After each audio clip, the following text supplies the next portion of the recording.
অবশেষে 2 মাস 5 দিন পর শেষ হলো দাগি সিনেমা শুটিং। শিহাব শাহীন পরিচালিত এই সিনেমায় জুটি বেঁধেছেন আফরান নিশো, তমা মির্জা।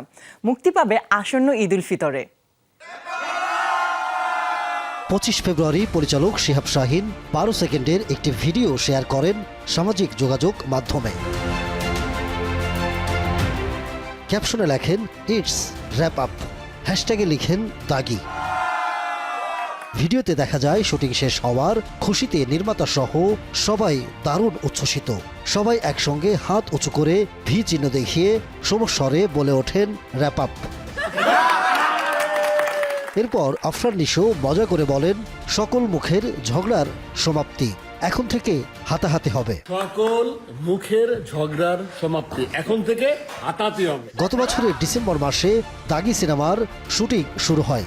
সে সময় নিশো জানিয়েছিলেন গতানুগতিক ধারার বাইরে গিয়ে সিনেমা করার কথা, যেখানে গল্পটাও হবে একটা চরিত্র। আফরান নিশো অভিনীত এটি দ্বিতীয় সিনেমা। তার প্রথম সিনেমা রায়হান রাফি নির্মিত সুড়ঙ্গ। এই সিনেমায় নিশোর বিপরীতে অভিনয় করেছিলেন তমা মির্জা।